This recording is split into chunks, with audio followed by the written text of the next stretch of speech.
Welcome to Focus Today. I'm your host, Perry Atkinson. And of course, DEI is still very much in the news these days, and it's an amazing topic. And I can tell you this, personally been very concerned about it, and in many, many ways. I am so honored today to have back with us Dr. Stanley Ridgley. He's the clinical full professor of strategic management at Drexel University. He's the author of numerous books, including Brutal Minds, The Dark World of Left-Wing Brainwashing in Our Universities. His latest book is called DEI Exposed, and how the biggest con of the century almost toppled higher education. He has a doctorate and master's degree in international relations and security from Duke University. He's a Russian language linguist and a former military intelligence officer. And by the way, there's a picture of the book DEI Exposed, and the other book, Brutal Minds, is also his website, brutalminds.com, and that is his website. So, Dr. Ridgley, good to see you again. How are you, friend? Yeah, I'm doing great, Barry. It's great to be here. I enjoyed our last get-together, and I'm looking forward to our chat today. Thank you, thank you. Well, DEI, gosh, I could go off on it, but you're the pro. What's happening with some of these universities trying to hold to it? What do you think is the ultimate for them?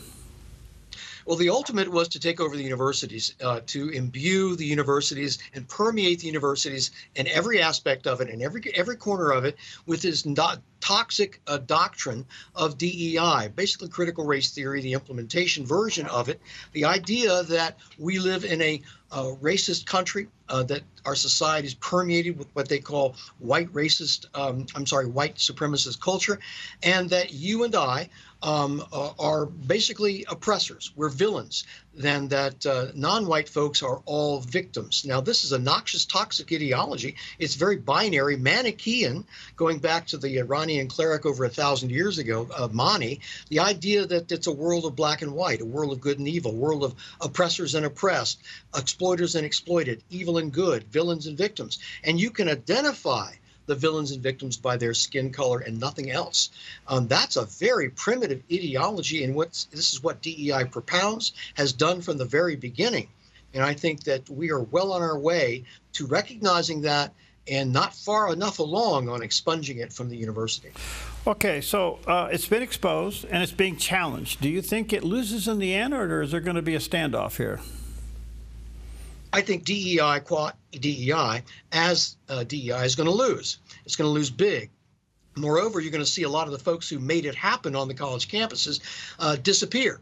You're not going to be able to find anyone who supported this noxious, toxic doctrine because they're going to say, "Oh, I wasn't there. That was someone else. That president retired, or that faculty member left." And we're moving forward with another agenda, and we're going to see crypto-Maoism, crypto-Marxism arise again under a new label. And right now they're trying to change the labeling for DEI and call it something like inclusive excellence. When you hear someone say inclusive excellence, they're really doing DEI. And I do think that the Department of Education is going to put a stop to that nonsense too. Would it qualify as a cult?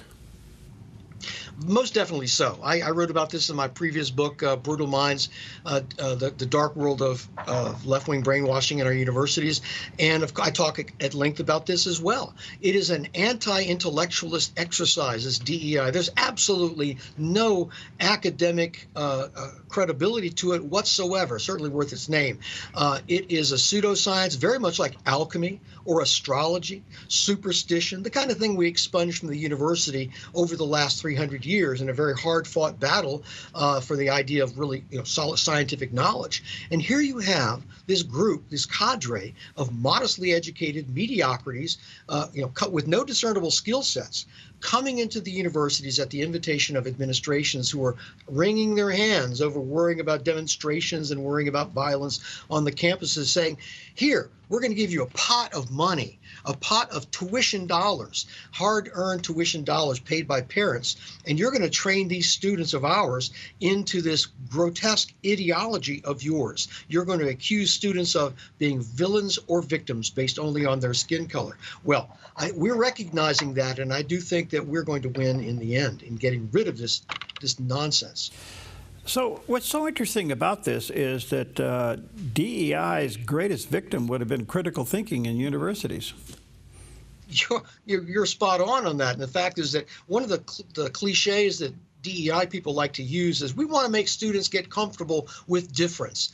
Well, this is one of the most vapid statements I've ever heard. Getting people to get comfortable with difference, irrespective of what that difference happens to be.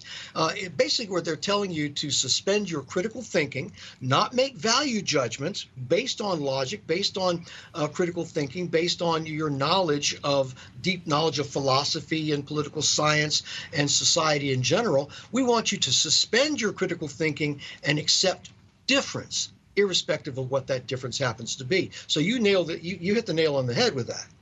Okay, so California, Maine is a couple states who are encouraging schools, or actually in some cases instructing schools, to defy or ignore the president's order concerning DEI, even though it's attached to dollars. Eventually they lose, don't they?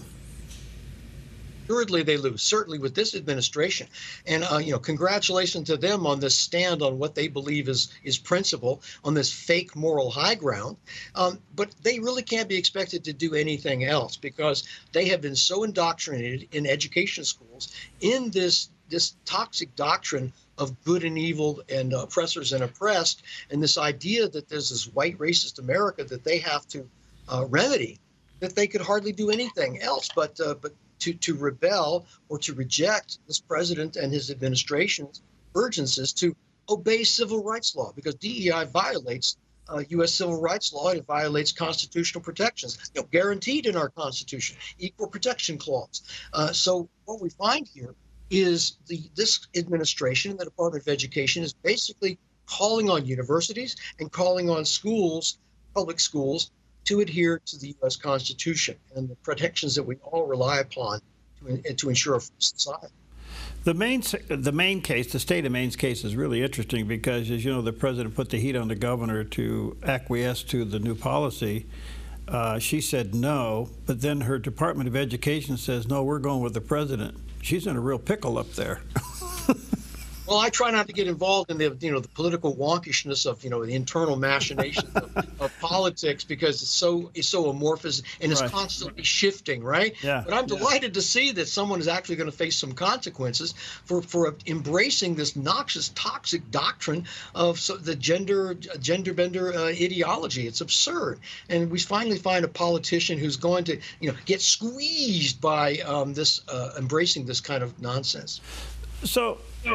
Professor, how did your industry, if I can use it that way, or your profession get taken over by this? How did that happen?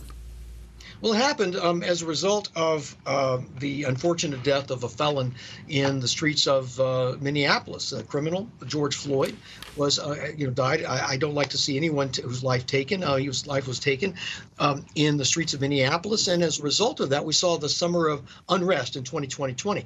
And we heard this was a racial reckoning for America. So I don't know where that came from, but it was basically a political phrase that was used to justify all sorts of reform. And we find universities as far away as Duke and Chicago and Berkeley, and as far as Maine and down in Alabama, suddenly universities are stepping up and saying, well, we're part of the problem. We have rampant racism on our campus, and we have to embrace these experts to come into our campus and correct the problem. And Lord knows how they're going to correct the problem, because the problem is not really defined. Number one, it's not defined, but number two, it doesn't exist. Randall Kennedy, a black law professor at Harvard, said, U.S. campuses are the least racist places in America, and yet you're trying to say that they are rampant with racism. In fact, Princeton University said this in a famous letter by the faculty. 300 faculty members signed it, that, racism is rampant at Princeton. Well, Connor Friedersdorf of The Atlantic actually did the most logical thing in the world. He contacted all 300 signatories of that letter at Princeton to say, well, hey, if racism is rampant at Princeton, can you give me an example of rampant racism, an instance of it in the last 15 years?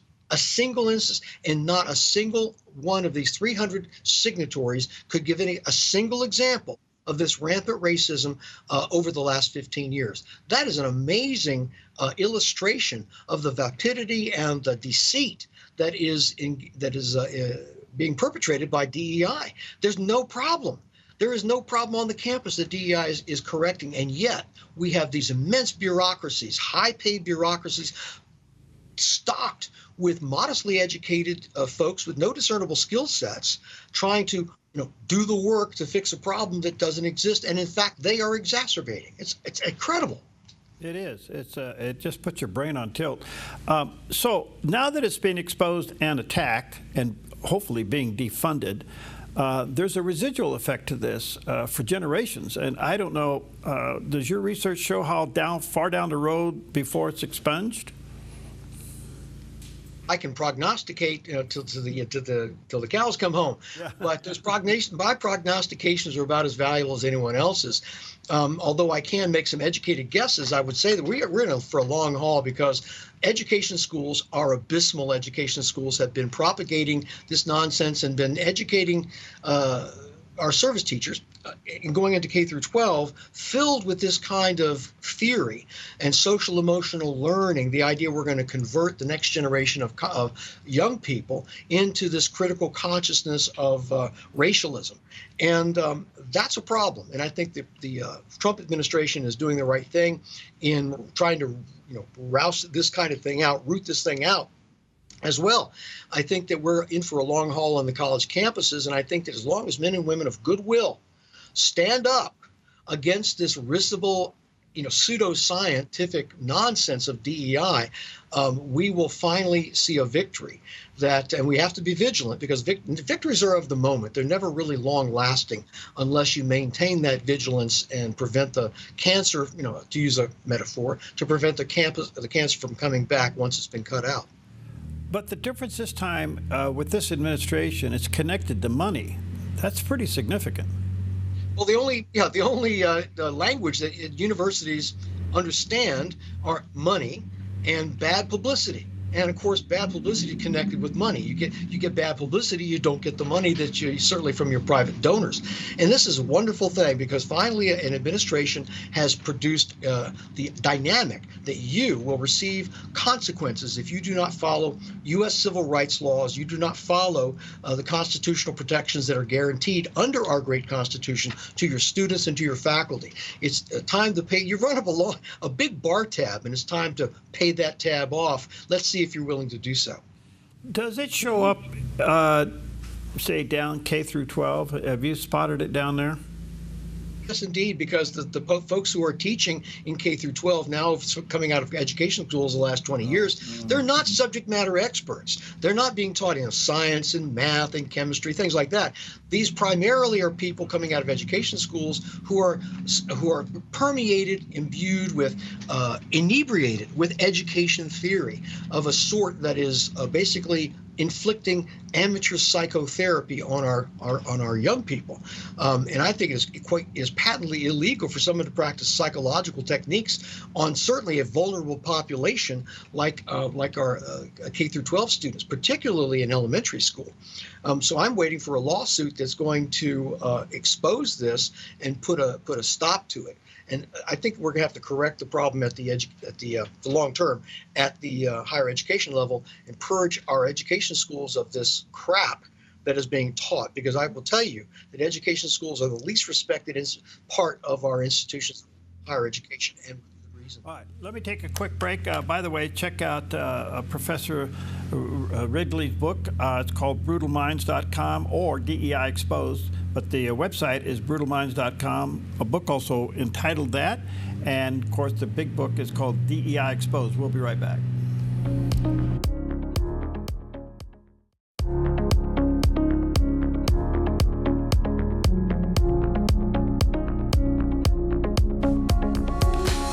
Okay, welcome back. So honored to have back with us today Dr. Stanley Ridgley. Excuse me. He's a clinical full professor there of the strategic management at Drexel University, the author of a couple of fascinating books, Brutal Minds, The Dark World of Left-Wing Brainwashing in Our Universities, and his latest book called DEI Exposed, and how the biggest con of the century almost toppled higher education. Both are great resources. By the way, he has a website, brutalminds.com. Wow. Professor, I was trying to think about this question during our break. If you put DEI operates like a cult using conversion tactics. Wouldn't that kind of be borderline religion? Well, it certainly is borderline religion, but it's certainly illegal according to the protections afforded by the Office of Human Resource Protections. When you utilize cult techniques, which are well identified and well acknowledged, and they do use these cult techniques of recruitment and coercion, then you are indeed a cult, and you are indeed propagating this cult on the college campus. When I say cult techniques, I'm referring to the idea that you attack a person's belief system. In this case, students. You attack a student's belief system. You try to create intellectual vertigo. You try to attack the person's sense of self, and you try to dislodge the belief system that is there. And you attempt to replace that belief system through a constant pounding or constant what might be called a struggle session to show them that that they need to arise and rise up to become critically conscious. And then you cement this new belief system in place by giving them activities to do that or have a social justice cast. This three-step system of unfreezing a belief system, changing it, and then refreezing it, it's clearly articulated in their literature. I clearly articulated myself in my book, Brutal Minds, and I recapitulate that in DEI Exposed. These people are engaged not only in cult activities, it's illegal cult activities. When I say illegal, I'm referring to the fact that any experimentation, any type of psychotherapy that's being inflicted on students in college has to be run through what's called an institutional review board for investigation to say, is this proved? Is this something that you need to be doing? And I guarantee you these people are not doing that. I know for a fact they're not doing that. And so there's right for a lawsuit, I think, against these folks who are perpetrating this kind of fakery on our students and our faculty. So, what happens to fairness and free speech? If it's so controlled, if you don't say it our way, you're going to be degraded. Well, free speech and academic freedom have become buzzwords that are being used, by the left. Suddenly, they're all in favor of academic freedom when it concerns them and their particular enthusiasms. Okay, scientists and folks who are exploring, doing cancer research and doing various things, they've never had a problem with academic freedom. It's always these characters who are propagating anti-Semitism, in the guise of we're criticizing Israel, this kind of thing. So the idea that we should continue funding in the enthusiasms of these radical, bizarre ideas is still out there, and they're going to use free speech and academic freedom as the buzzwords that's going to allow them to continue to march, and to continue to receive this largesse from the federal government without any kind of oversight. And I think that what we're seeing is people are waking up, looking and saying, look at this right here. I don't like what I'm seeing. I don't like what I'm paying for. Let's have you explain yourself a little bit more. I'm loving it. Yeah, this is good stuff. And I think one of the motivators attached to it is funding, and that's going to continue to be a strong pull in all of this. But all of this, Professor, spilled over into the corporate America as well. Corporate America started to bend to this as a result of these students coming out. And corporate America now, Bud Light being probably one of the classic ones, loses all this business. Do you think corporate America is going to disengage from DEI? They're doing so right now. They've been looking for a reason to do so, and I think that this general retreat from this nonsense, this absurd nonsense that's been propagated under the banner of diversity, equity, inclusion. DEI is nothing about giving everyone a fair shot or creating a level playing field or just teaching about race and slavery. It's none of those things. It's about propagating an noxious ideology of good and evil, Manichaean ideology of oppressors and oppressed and villains and victims. It's a resource extraction strategy in both corporate America and in the universities. I'm going to call myself a villain, and a victim, and you're going to be the villain, and I'm going to get you to pay me in reparations. This is called a virtuous victimhood strategy in psychology. In corporate America, it's very much like Jesse Jackson's back in the 80s and 90s, who pioneered this sort of thing. It's called a protection racket. Jesse Jackson would say, hey, that's a nice corporation you have there. Be ashamed if something happened to it. Why don't you give me a donation and we'll make sure that doesn't happen? That was his shakedown line that he used, and DEI is no different. That's a nice university you've got there. Be a shame if demonstrations, came to your campus and you were accused of being racist. We don't want that to happen. We can ensure that that won't happen. You hire us as diversity officers, and we'll make sure that that doesn't happen. That's what's going on here. Yeah, another term that I've heard on that, what you've talked about there, is the victim, villain, savior cycle. Yeah. They blame you for what they're doing and then turn around and be the savior to your problems. Exactly, and at a pretty penny, right? Yeah. Let me ask you this. With DEI being defunded and affirmative action being ruled against, are the universities really waking up now? Well, the Supreme Court's ruling, Students for Fair Admissions versus Harvard and UNC back 2 years ago, that ruled racially based admissions illegal. That basically was what a lot of people think DEI is. And that was ruled illegal. You can't discriminate based on race. It's illegal to do that with regard to admissions and regard to funding sources in the university. That's been illegal for 2 years now. Actually, it was illegal before that, and certainly established that. And I think that this is the misnomer that people have, the misconception they have about DEI.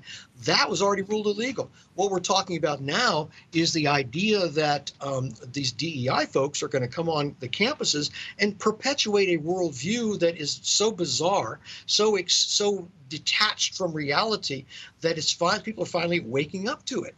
And I think that affirmative action, whatever you think of it as kind of a moral issue, so what ought to happen, it's certainly in violation of our laws. And if you don't like that, maybe you need to work to change the law so that affirmative action continue full flower.